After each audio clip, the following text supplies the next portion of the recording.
Today I'll be talking about cultural differences around the world regarding sports. Now, when we talk about sports around the world, I'd like to start by saying just listing some of the different popular sports that we see that are mainstreamed throughout the entire world. So, soccer is the most popular sport in Europe, and now I know some of you might want to call it football because of the World Cup, but I call it soccer. Football is the most popular sport in the US. It brings the most money in. Cricket is the most popular sport in India, and basketball is actually the most popular sport in China, which I found kind of surprising. So, now some cultural factors that play into what makes enjoying these sports and what makes just these sports in general different as we travel across countries. It was seen in a research study done by Gao et al. In 2018 that American and Chinese athletes seem to have different mindsets. So, American athletes tend to have an I mindset, and Chinese athletes have a we mindset. And what this means is that in China, athletes do everything for a reason. They do everything for their team, for the greater good. They do everything in order to win. Whereas in America, everything is done with an I mindset. So we want to see ourselves be the best athlete that we can be. We don't really care if our team is good or bad as long as we're the best. We're getting the best sort of coaching, and that our team is allowing us to be the best athletes we can be. And this sort of mindset was seen two different times. The first time, an Olympic runner in the 2008 Olympics, it went by Liao Zhang, was, or he withdrew himself from the race because he was having some mental health problems and he felt like he couldn't compete well enough for the Chinese team in the Olympics. And he got a lot of backlash from this. A lot of the Chinese people seemed like he was letting his team down, he was letting his country down, and that they just wanted him to be out there to help the Chinese win the Olympics. And then we saw 8 years later, when Simone Biles was in the Olympics for the US gymnastics team, that she started to have some mental health issues with her balance and just being able to compete at a high level. So she withdrew from the Olympics, and the American people were on her side. Like, they wanted her to get better. They wanted her to be the best that she could be. And if it meant withdrawing from the Olympics, the Americans didn't really care much if they lost or not.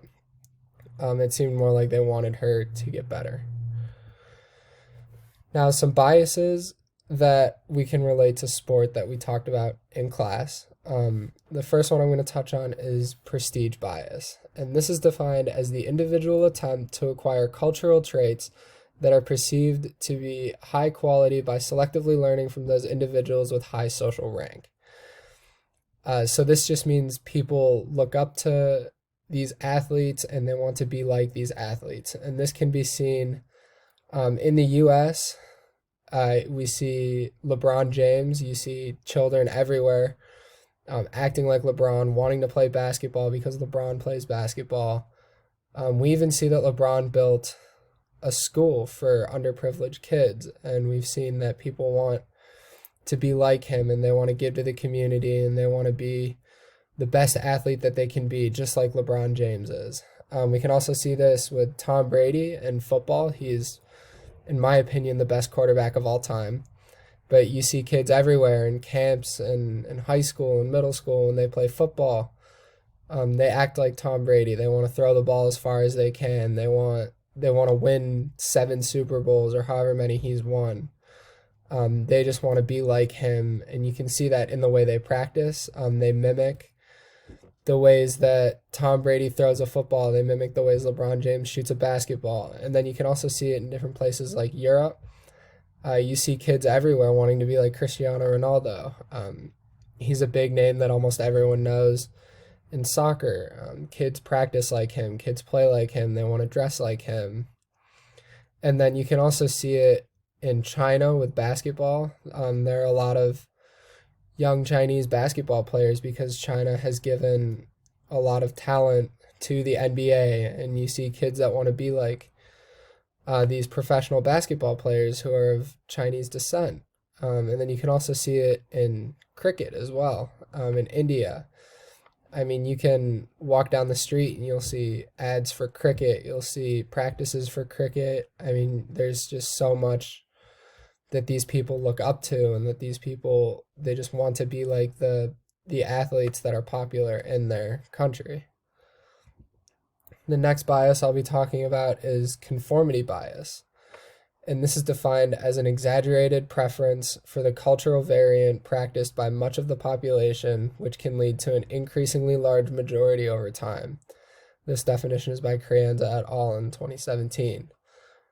You can see this in European soccer versus American soccer. So in this bias, in European soccer, parents will have their kids start on travel teams from a very young age, say like 8 years old. And these kids will specify in soccer for their entire life. They will play on club teams, and then when they go to high school, they'll go to private high schools that are specifically good at soccer. And then in hopes to get recruited or drafted at a very young age, like 18, 17, 16 years old. Whereas when you look at American soccer and American sports in general, you want to see children play as many sports as possible at a very young age, and you want to see them succeed in a bunch of different sports. And then once they work through middle school and start to get to high school, that's when they start to specialize in their sport of choice. So if a young kid really likes, or if a high schooler really likes soccer, then they'll play soccer in high school, and then they'll get winter training, and then they'll play in the summer on travel teams. And then they will go to camps once they graduate in order to try and get recruited to play in college. And then they play in college, and this is in hopes to make it to a higher level of soccer. So you can see that it's very different, because there are different tracks that people like to take, and this just shows how people conform to these ways, because in Europe and America it is very different. And then another example I want to give is baseball. I don't know if many of you have heard of Perfect Game, but it's like a recruiting service for baseball players, and they do showcases, and they do training camps, and they do all sorts of stuff. They have a ton of connections to professional teams, college teams, travel teams all over the country. But you can see that in 2021, there were 6,832 college commits from Perfect Game that year. And then in 2022, there were 7,168 college recruits. So you can see that more people are conforming to this bias, or conforming to this idea that that people want to be similar to others in their field. So if the neighbor is partaking in the Perfect Game showcases, then maybe that child wants to go and partake in them too. The last bias I want to talk about is confirmation bias, and this is defined as the tendency to process new information in a way that confirms one's preconceptions and contradictions with prior belief. That's from Vicario et al. In 2017. We can see this in the Canadian Football League versus the National Football League in the US. In the Canadian Football League, they've been trying to work their way into America, and they've been trying to get games broadcasted on American networks, and they just can't do it because the NFL has really taken over the country, and people have conformed to only liking the NFL and not wanting to see a new football league. They like what has been done for them in the past, what has worked for them in the past, and they enjoy this, so they don't want to change it. This is also seen in small communities. For example, like in small towns across the U.S., you will see many of the children play on the same sports teams, and you'll see many of the children have the same sort of level of skill. and this leads into gifted athletes versus athletes that have to grind all the time. The gifted athletes are usually on the same team, and they're usually getting the best of the best coaching, whereas the hardworking athletes, again, they're usually on the same team, and they may not have the best coaching, but they're always working hard and trying to get better. And while eventually they might get to the same place, you can see that the gifted athletes are usually together longer than the athletes that had to work hard. And then you can also see it in coaching too, baseball specifically. There's new information coming out every single year about things like launch angle and pitch velocity, and you can see that coaches around the country will conform their teaching the same way. So in the past, it's been drive the baseball into the ground, try and hit ground balls, but now everyone's leaning more towards launch angle and trying to hit the ball up in the air. And you can see that across the country. Kids younger and younger are starting to get taught to hit the ball in the air and hit it hard.